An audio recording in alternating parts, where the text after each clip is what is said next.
6 மணிக்கு மேலே வெளியில் வர மாட்டார், 6 மணிக்கு மேலே பேச மாட்டார், 6 மணிக்கு மேலே எதுவும் செய்ய மாட்டார். அப்படி அவர் பேசிட்டால் செய்துட்டால் நான் தூக்கு மாட்டிக்கிறேன், நான் சூசைட் பண்ணிக்கிறேன், நான் டிவிகே கட்சியில் வந்து சேர்ந்துடுறேன், நான் ஒரு பக்கம் மீசி எடுத்துக்கிறேன், புடவை கட்டிக்கிறேன் அப்படின்னு விமர்சனம் வச்ச அது ஊப்பிகளோ மாப்பிகளோ காப்பிகளோ எல்லாமே தொங்க போறியா புடவை கட்டிக்க போறியா நீயே சொல்லிடு ஃபஸ்ட். இவ்வளவு பெரிய கூட்டத்தை பார்க்கும் பொழுது எந்த பதவி எந்த பணத்தையும் துறந்துட்டு வரலாம்ன்ற நம்பிக்கை இன்னும் கூடுதலாக எனக்கு கிடச்சிருக்கு. உங்கள் அன்புக்கு முன்னாடி இந்த ஆதரவுக்கு முன்னாடி சண்டை செய்ய நான் வந்து நின்று தயாராகிட்டேன் அப்படின்றத திரும்ப திரும்ப திரும்ப திரும்ப அவர் வந்து ரெஜிஸ்டர் பண்ணுறாரு. விச் மீன்ஸ் நான் பிஜேபி கூட போக போகிறது கிடையாது, டிஎம்கே கூட போக போகிறது கிடையாது, நான் என்னுடைய ரூட்டு தான், என்னுடைய பாத்து தான்றதை ரொம்ப தெளிவாக ஸ்ட்ராட்டஜிக்கலாக இரவு 9 மணிக்கு இவ்வளவு பெரிய க்ரௌடு நீங்கள் இது வரைக்கும் வேறு யாருக்கும் பார்க்கல. ப்ராக்டிக்கலாக பேசுவோம்.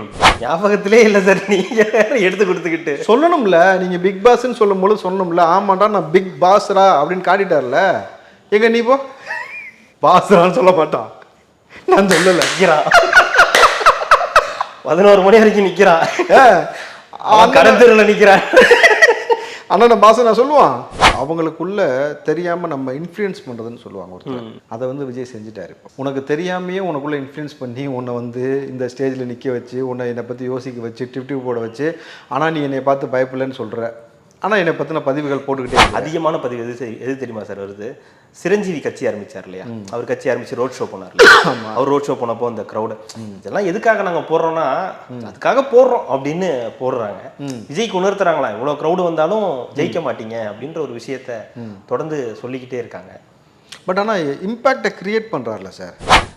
சிவனாட்டத்தை பார்த்துட்டேன் பார்ப்பீங்க எங்கே அவர்தான் சொல்லியிருக்காருல, அதை தான் சொல்கிறேன், வெயிட் பண்ணுங்க. அதுதான் எங்க காட்டுலையா கடல்லையா? ஏன்னா இவர் எங்கிட்டாவது ஒரு மாநாடு போட்டு கிடக்குறாரு. பஞ்சபூதத்துல எங்கேயாவது ஒன்று பண்ணுவோம் சார். உங்களது ரெட்ரோலக்ஸ் யூடியூப் சேனல்ல தற்பொழுது அரசியல், சினிமா மற்றும் வரலாற்று செய்திகள் மாதத்திற்கு 10 மில்லியனுக்கு மேல நம்முடைய நேயர்களிடத்துல சென்றடையுது. இந்த நிகழ்ச்சிகள்ல உங்களது பிசினஸ விளம்பரப்படுத்தவும் மில்லியன் கணக்கான நேயர்களுக்கு கொண்டு சேர்க்கவும் ஒரு அரிய வாய்ப்பு. தொடக்க கால சலுகையாக மாதத்திற்கு வெறும் 7,999 ரூபாயிலிருந்து ஆரம்பமாகிறது. ரெட்ரோலக்ஸ் நெஞ்சங்களுக்கு வணக்கம், நான் கார்த்திக். இன்றைய நேர்காணலில் நம்முடைய இணைந்திருப்பவர் திரு ராவுத்தர் இப்ராஹிம் அவர்கள். வணக்கம் சார். வணக்கம் சார்.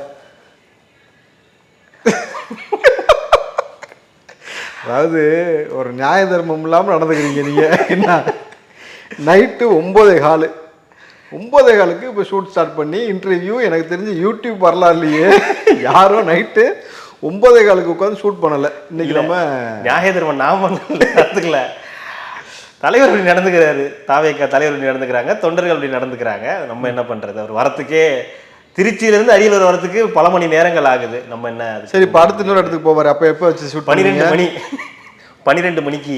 சரி நல்லபடியாக செய்யுங்க. அப்போ ஒன்றும் பண்ண முடியாது, யாரும் எதுவும் பண்ண முடியாது. காத்திருந்து இவ்வளோ நேரம் கழித்து பார்த்திருக்கோம். கிட்டத்தட்ட திருச்சியில் ஒரு சம்பவம் நடந்துச்சு. அது ஒரு ஏர்போர்ட்லேருந்து ஒரு வரத்துக்கே கிட்டத்தட்ட 3-4 மணி நேரம் ஆச்சு. அதற்கு பிறகு ஒரு பேச ஆரம்பிக்கும் போது மைக் செட் வேலை செய்யாமல் போய் அது பெரிய ஒரு பேசு பொருளாக மாறிடுச்சு. ஆனால் அவர் சொன்ன விஷயம் எல்லாருக்கும் கன்வே ஆயிடுச்சு. அது விட்டக்குறை தொட்டக்குறையாக இருக்கக்கூடாது அப்படின்றதுக்காக அரியலூர்லையும் அந்த விஷயங்களை கொஞ்சம் தொட்டுட்டு அதுக்கப்புறம் அரியலூர் மாவட்டத்துக்கு தேவையான சில விஷயங்களையும் அங்கே நடக்கக்கூடிய பிரச்சனைகளையும் பற்றியும் பேசியிருக்கிறார். ஒட்டுமொத்தமாக எப்படி பார்க்குறீங்க இந்த திருச்சி சுற்றுப்பயணம்ன்றதை எப்படி பார்க்குறீங்க? முக்கியமாக ஒன்று, 6 மணிக்கு மேலே அவராலாம் பேச முடியாது அப்படின்னு சொன்ன ஒரு விஷயத்த நான் ஏன் ஃபஸ்ட்டு டைம் பார்த்தேன்னா அதுக்கு தான் அவர் 9 மணிக்கு பேசிக்கிட்டு இருக்காருன்றதுக்காக தான்.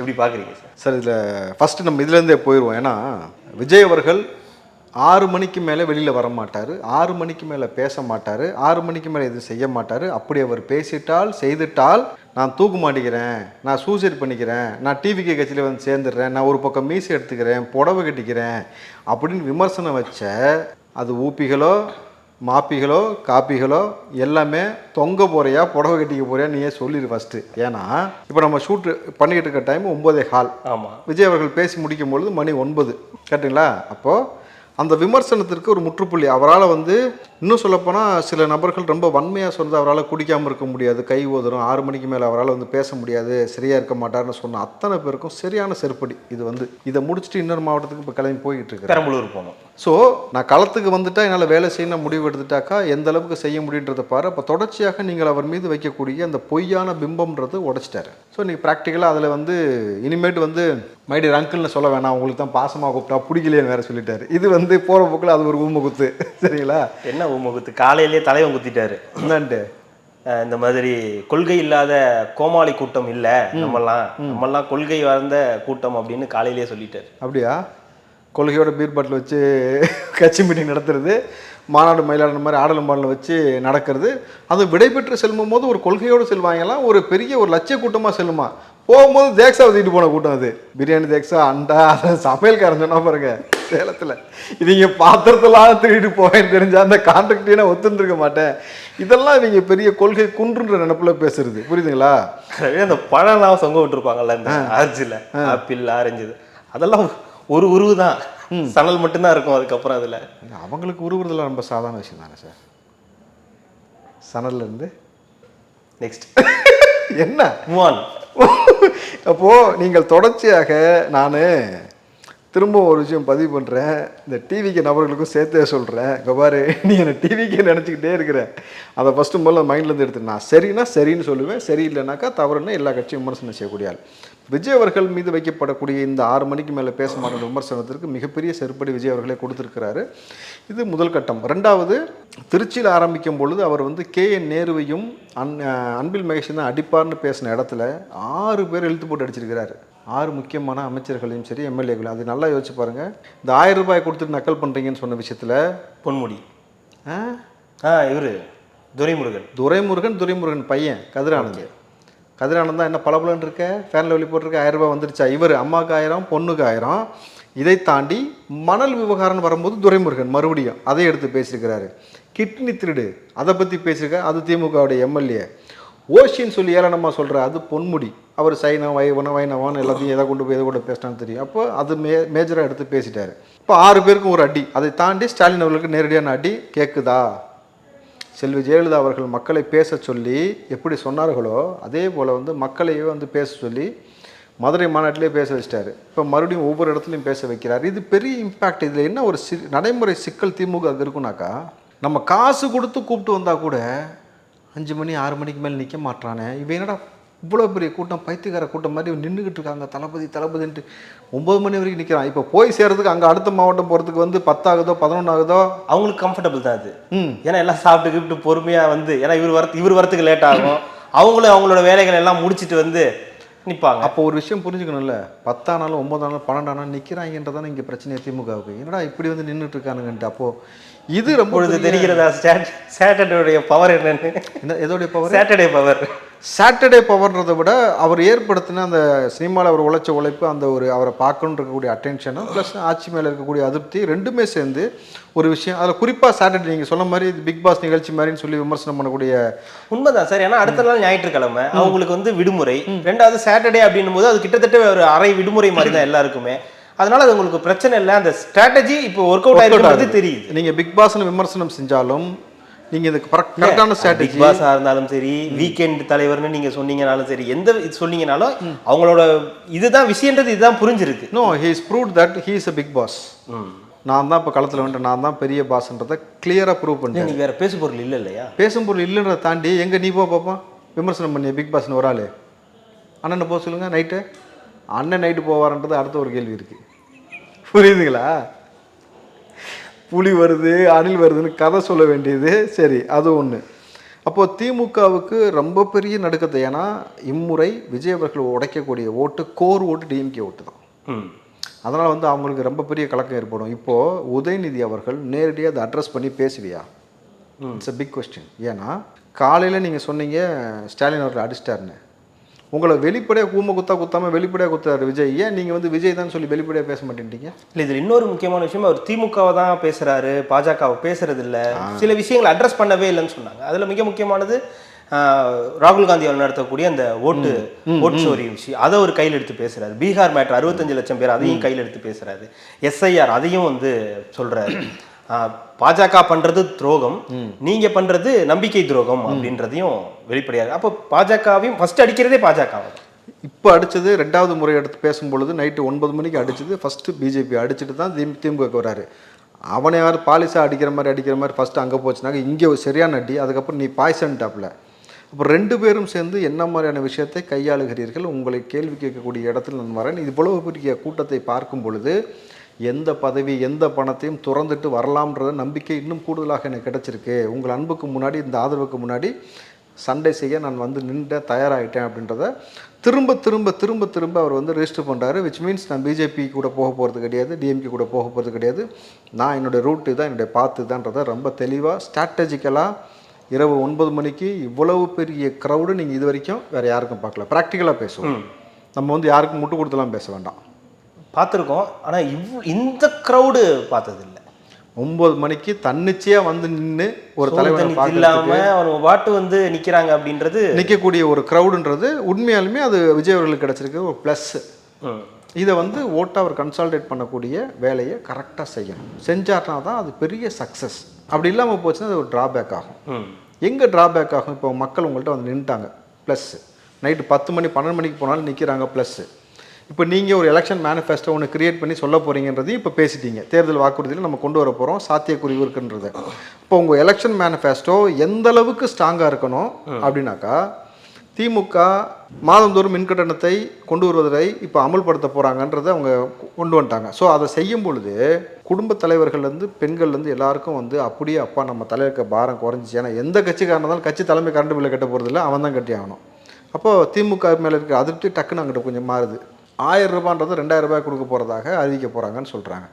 அப்போ எல்லா மகளிர் ஓட்டு தான் உங்களுக்கு அதிகம் கன்சல்டேட் ஆகுது. அந்த மகளிர் அப்படியே திமுக மறுபடியும் வந்து பார்த்தீங்கன்னாக்கா இதில் என்ன சிக்கல் ஏற்படுன்னா, விஜய் அவர்கள் ஆட்சி அதிகாரத்திற்கு கொண்டு வந்து அதுக்கப்புறம் ஒரு நிதியை உருவாக்கி, ஏற்கனவே கடனில் இருக்குது, உருவாக்கி இவங்க வந்து மாதம் நமக்கு 1000 ரூபா 2000 ரூபா கொடுப்பாரானாக்கா ஃப்ரீயாக இந்த மாதிரி விஷயத்தை கொடுக்க மாட்டேன்றதை அவர் தெளிவாக சொல்லும் பொழுது அப்போ இங்கே லேக் ஆகும்.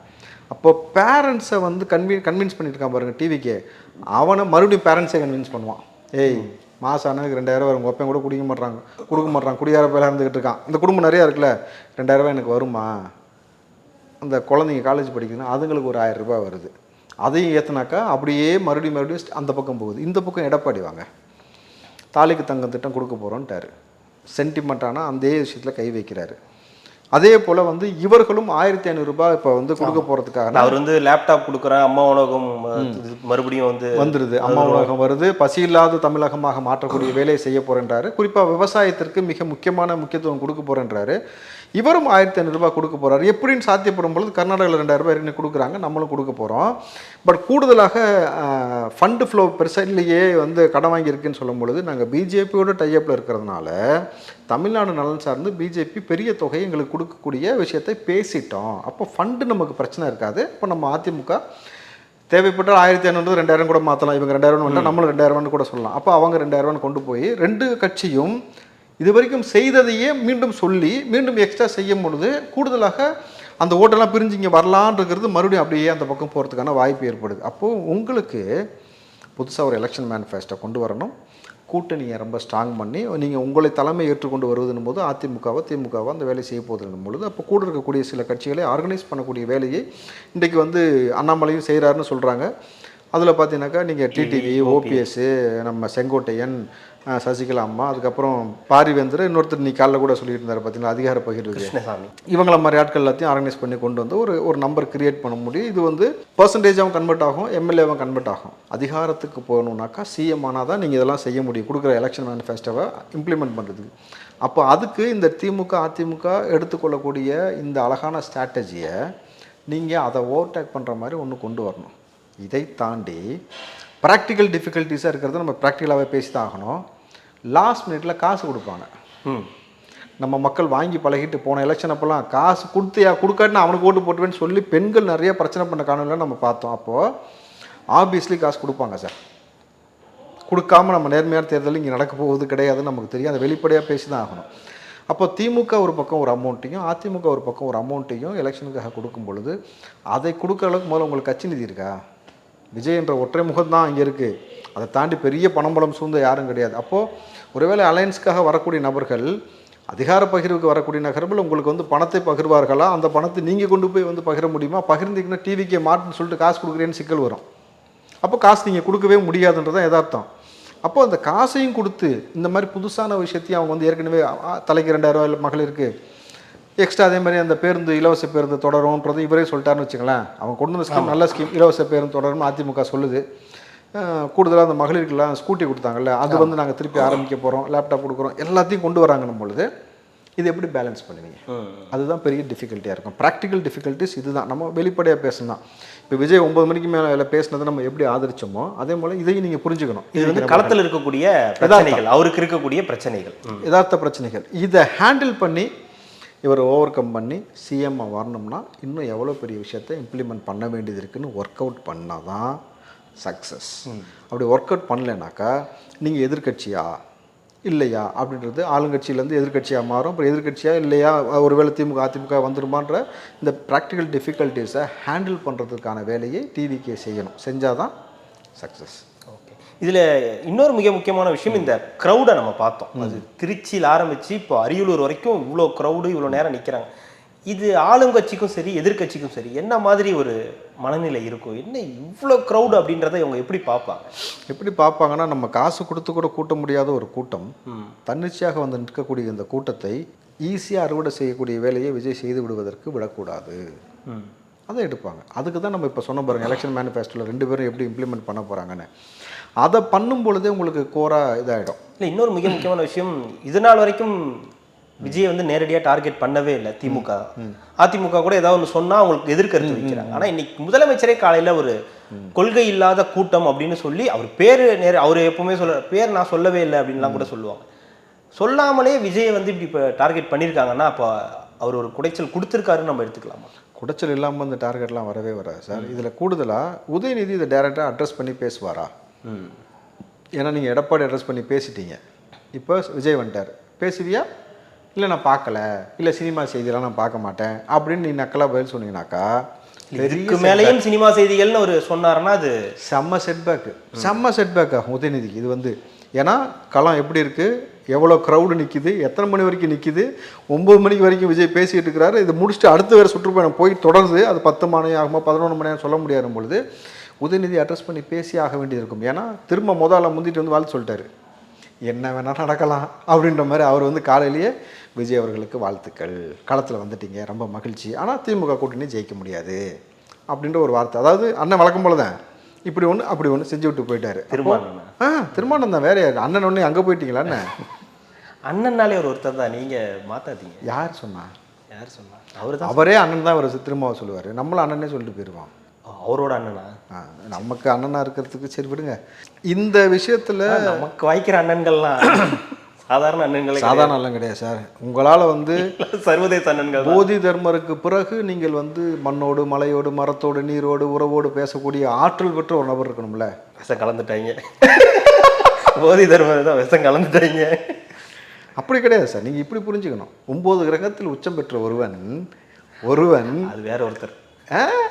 இவர் தான் சிம் கார்டு இருந்தும் பேசலாம் இல்லாமலும் பேசலாம்ன மாதிரி அண்ணன் எல்லாத்துக்கூடையும் ட்ராவல் பண்ணுவார். அதை விட்டுருங்க. நம்ம இப்போ நீங்கள் இது உண்மையாலுமே ஒரு உதயநிதி அவர்களுக்கு ஒரு சேலஞ்சிங் ரோல். எடப்பாடி அவர்கள் அதிமுக வந்து ஆம்புலன்ஸில் போகுது, அதில் எடப்பாடி ஐசியூவில் போவார்னு விமர்சித்த நீங்கள் இதை நீங்கள் ஹேண்டில் பண்ணாமல் போகவே முடியாது, உங்களை விடவும் மாட்டாங்க. அப்போ நீங்கள் இதை ஹேண்டில் பண்ணும்போது என்ன ஆகும்னா இன்னும் ஹீட் ஜாஸ்தியாகும், எலெக்ஷன் ஹீட். காலத்தில் உங்களை கொண்டு வந்துட்டேனா, எனக்கு உனக்கு தான் போட்டின்னு சொல்ல செஞ்சுட்டேன், நான் உங்களை இழுத்துட்டு வரதான மேட்ரு. ஆனால் பாருங்கள், கடைசி வரைக்கும் புளியை தொடவே இல்லை அவர். விஜய் அவர்கள் சாம்பாருக்கு போகிறது அதுதான் சார், தொடவே இல்லை. அவங்க தொடவே அவர் பாட்டுக்கு அவர் எந்த இலக்கை நோக்கி அடிக்கணுமோ அதை பற்றி போயிட்டு இருக்கும் பொழுது ஞாபகத்திலே இல்லை சார். நீங்கள் எடுத்து கொடுத்துக்கிட்டு சொல்லணும்ல, நீங்கள் பிக் பாஸ்ன்னு சொல்லும் பொழுது சொல்லணும்ல, ஆமாண்டா நான் பிக் பாஸ்ரா அப்படின்னு காட்டிட்டார்ல. எங்க நீ போ பாஸ்ரான்னு சொல்ல மாட்டான், நான் சொல்லலை. நிற்கிறான் 11 மணி வரைக்கும் நிற்கிறான், கடத்தெருவில் நிற்கிறான். அண்ணா பாஸ் நான் சொல்லுவான், நான் ஒன்றும் சொல்லலை, நானும் சொல்லலை. ஸோ ஆனால் ஒன்று, இன்னைக்கு நடந்த சம்பவத்தில் ஒட்டுமொத்த அந்த தமிழ்நாடும் சரி எல்லாருமே சரி இதை பார்த்துட்டு இருக்கக்கூடிய எத்தனை பேருக்கும் தெரியும், திமுகவும் சரி நாம் தமிழர் கட்சியிலும் சரி வேற வேலையே இல்லை. இன்னைக்கு பூரா இதை மட்டும்தான் பார்த்துருக்காங்கன்றது நல்லா தெரியுது. ஏன்னா உடனுக்குடன் ட்வீட் வந்துகிட்டே இருக்கு ஏதோ ஒரு விஷயம். ஏன்னா இப்போ மற்றவங்கலாம் போனாங்கன்னா அது பேசு பொருளாவோ எதுவும் இருக்க மாட்டேங்குது. அவர் வந்து பார்த்து படிக்கிறார், அவர் வந்து மைக்கு சரியில்லை, ஏதோ ஒரு விஷயத்தை எடுத்து நாம் தமிழர் கட்சியும் சரி திமுக கட்சியினரும் சரி எடுத்து போட்டுக்கிட்டே இருக்காங்க. அப்போ கவனிக்க வச்சுக்கிட்டே இருக்காருன்னு நம்ம புரிஞ்சுக்கலாமா? ஆமாம் சார், ஆப்வியஸ்லி உங்களுக்கு ஒரு அவங்களுக்குள்ள தெரியாமல் நம்ம இன்ஃப்ளூயன்ஸ் பண்ணுறதுன்னு சொல்லுவாங்க ஒருத்தர். அதை வந்து விஜய் செஞ்சுட்டாரு. இப்போ உனக்கு தெரியாமையே உனக்குள்ளே இன்ஃப்ளூயன்ஸ் பண்ணி உன்னை வந்து இந்த ஸ்டேஜில் நிற்க வச்சு உன்னை என்னை பற்றி யோசிக்க வச்சு டிப்டிவ் போட வச்சு, ஆனால் நீ என்னை பார்த்து பயப்பில்லைன்னு சொல்கிற, ஆனால் என்னை பற்றின பதிவுகள் போட்டுக்கிட்டே இருக்கு. அதிகமான பதிவு எது தெரியுமா சார் வருது? சிரஞ்சீவி கட்சி ஆரம்பிச்சார் இல்லையா, அவர் கட்சி ஆரம்பிச்சு ரோட் ஷோ போனார் இல்லையா, அவர் ரோட் ஷோ போனப்போ அந்த க்ரௌடு இதெல்லாம் எதுக்காக நாங்கள் போடுறோம்னா அதுக்காக போடுறோம் அப்படின்னு போடுறாங்க. விஜய்க்கு உணர்த்துறாங்களா இவ்வளோ க்ரௌடு வந்தாலும் ஜெயிக்க மாட்டீங்க அப்படின்ற ஒரு விஷயத்த தொடர்ந்து சொல்லிக்கிட்டே இருக்காங்க. பட் ஆனால் இம்பேக்டை கிரியேட் பண்ணுறாருல சார். சிரஞ்சீவிக்கு வந்த கூட்டம், கமலஹாசனுக்கு வந்த கூட்டம், அப்புறம் இதை விட வேடிக்கையாக ஒன்று போட்டாங்க. நீங்கள் கமலஹாசன் அது ரொம்ப வேடிக்கை. ஆனால் அங்கே கூட்டம் வரல, அது வேற மேட்ரு. திருச்சியில் அண்ணன் திரும்ப பண்ண கூட்டம், ஆமாம், அதையும் எடுத்து போட்டு பாருங்கள். சன்னிலியனுக்கு வந்த கூட்டம் கேரளால ஐயோ வந்துச்சான், பயங்கரமான கூட்டம். அதெல்லாம் அப்படி இதுவாகும், கூட்டம் சேர்க்கறதெல்லாம் ஒன்றும் விஷயம் கிடையாது. அதை ஃபாலோ பண்ணிட்டே இருக்காங்க பாருங்க, அவங்க தான் அதை போட்டிருப்பாங்க. அது வந்து அவன் நம்ம அரசியல் தற்கொலை, அதை விட்டுருங்க. இப்போ இந்த கூட்டம் எல்லாத்தையும் வந்து நீங்கள் போட்டு விஜய்க்கு வந்து இந்த க்ரௌடு வந்து உங்களுக்கு ஓட்டாக கன்சால்டேட் ஆகாது அப்படின்னாக்கா, அவன் கன்சால்டேட் ஆகுதோ இல்லையோ, இன்னைக்கு என்னுடைய களத்தில் நான் எவ்வளோ பெரிய க்ரௌடை நிப்பாட்டி இருக்கிறேன் காசு கொடுக்காமன்னு ஒன்று இருக்குல்ல. இவனை நிப்பாட்ட தெரிஞ்சு எனக்கு கன்சல்டேட் பண்ணுறதுக்கு என்ன வேலை செய்யணும்னு தெரியுன்றது, இதையும் கன்சல்டேட் ஆக விடாமல் செய்கிறதுக்கான வேலை என்ன செய்யணுன்றதை திமுகவும் அதிமுகவும் செய்யக்கூடிய வேலை இதுதான் அரசியல். இதை ப்ராக்டிக்கலாக செஞ்சுட்டு போகும்பொழுது 26ல் ஆல்மோஸ்ட் எப்படி எல்லாமே சேர்ந்து ஒரு காம்போ ஒர்க் அவுட் ஆச்சுன்னா டிசைட் ஆகும். பட் திரும்பவும் சொல்கிறேன், மணி மேட்டர்ஸ். கடைசி நேரத்தில் பணம் வேறு வகையான விளையாட்டை விளையாடும் பூத் ஏஜென்ட்ஸ். அவங்க ஒரு விளையாட்டு விளையாடுவாங்க. அதை தாண்டி உங்கள் எலெக்ஷன் மேனிஃபெஸ்டோ அது ஒரு பக்கம் விளையாடும். அதை தாண்டி களத்தில் ஸ்ட்ராங்காக நிற்கிற ஆள் இருக்கணும். ஏன்னா இறுதிக்கட்ட நேரங்களில் கைதுகள், மிரட்டல்கள் இதெல்லாம் நிறைய நடக்கும். மாவட்ட செயலாளரே தூக்குவாங்க, பழைய வழக்கில் வச்சு தூக்குவாங்க. ஏற்கனவே நிறையா வந்து அலிகேஷன்ஸ் இருக்கக்கூடிய விஷயத்துலேருந்து தோண்டி எடுப்பாங்கன்னும் பொழுது எல்லாத்தையும் சமாளிக்கணும். நீங்கள் ஒரு ஆளுங்கட்சி டக்குன்னு விட்டு கொடுத்துறாது. இத்தனை வருஷம் இருக்கக்கூடிய கட்சி, மத்தியில் ஆளுற கட்சி, அதுவும் டக்குன்னு விட்டுறாது. அப்படின்னும் பொழுது பல விதமான காம்ப்ளிகேஷன். இவங்க இந்த திமுக டிவிகே இருக்கக்கூடிய மாவட்ட செயலாளர் தூக்கலாம், பிஜேபி திமுகவே தூக்கலாம், இங்கே இருக்கக்கூடிய அமைச்சர்கள் எம்எல்ஏவை தூக்கலான்னும் பொழுது இது ஒரு மாதிரியான ஒரு விளையாட்டு ஓடிக்கிட்டே இருக்கும். அண்ணன் ஆனால் தனியாக தான் உட்காந்துருப்பார். அப்போ பார்த்தீங்கன்னா நீங்கள் தண்ணியோடையா மரத்தோடையா நெருப்போடையா எதுவோட நமக்கு தெரியாது. என்ன யாரா இங்கே அவ்வளோத்துக்கு மணி நடந்துகிட்டு இருக்கு, யாரா இங்கே வச்சிருந்தாங்க அந்த மாதிரி அவர் ஒரு பக்கம் ஒரு தனியாக போயிட்டு இருக்க வேண்டியது. ஏன்னா அவருக்கு வந்து அவரே சொல்லிட்டார் சார், பயிற்சி முயற்சின்னு ஒரு வார்த்தை வச்சுருக்காரு அவருக்குன்னு. சரிங்களா, ஜெயிச்சால் தோத்தால் அப்படின்ற ஒரு ஃபார்முலா வச்சுட்டார். அதனால் அவரை விட்டுருங்க. உங்களுக்கு தெரியாது, இந்த தடவை அவர் முடிவோட தான் இருக்கார். ஜெயிச்சு ஆகணும், ஒரு சட்டமன்றத்துக்குள்ளார மினிமமாக ஒரு ஆட்கள் போய் ஆகணும்னு முடிவு பண்ணிட்டார். அவங்க போவாங்கல்ல, அவங்க அது சட்டமன்றத்தில் எவ்வளோ பேர் போவாங்க, நீ எப்படி வருவ? போவாங்க சார். நாம் தமிழர் கட்சியிலிருந்து குறிப்பிட்ட அளவிலான பாஸ் வாங்கலாம் சார். இப்போ திமுக சொல்லி பாஸ் வாங்கலாம், உள்ளே வந்து நாங்கள் பார்க்கணும் எப்படி இருக்குன்னு பார்க்கணும், அதை அந்த நிகழ்வை கலந்துக்கணும்னு. இப்போ உங்களுக்கு மீடியாக்கெல்லாம் பாஸ் கொடுத்து உள்ளே அனுப்புவாங்கல்ல, அந்த மாதிரி நான் பாஸ் கேட்டு வாங்கிட்டு நீங்கள் போய் பார்க்கலாம். அதெல்லாம் வேணான்னு சொல்ல மாட்டாங்க. ஏன்னா அண்ணன் வந்து 2 பேர்ட்டு அண்டர்ஸ்டாண்டிங்கில் இருக்கிறாரு. நான் இதை ரிப்பீட்டாகவே சொல்கிறேன், இன்டர்வியூவில் 2 தடவை 3 தடவை சொல்லிட்டேன். சிவனாட்டத்தை பார்த்துட்டேன், பார்ப்பீங்க எங்கே அதுதான் சொல்லியிருக்காருல்ல, அதை தான் சொல்கிறேன், வெயிட் பண்ணுங்க. அதுதான் எங்கே, காட்டுலையா கடல்லையா? ஏன்னா இவர் எங்கிட்டாவது ஒரு மாநாடு போட்டு கிடக்குறாரு. பஞ்சபூதத்துல எங்கேயாவது ஒன்று பண்ணுவோம் சார், அவ்வளோதான். நீர், நெருப்பு, என்னது நெருப்பு, ஆகாயம், காற்று, அப்புறம் இன்னொன்று என்னது சார், பயிருப்பு,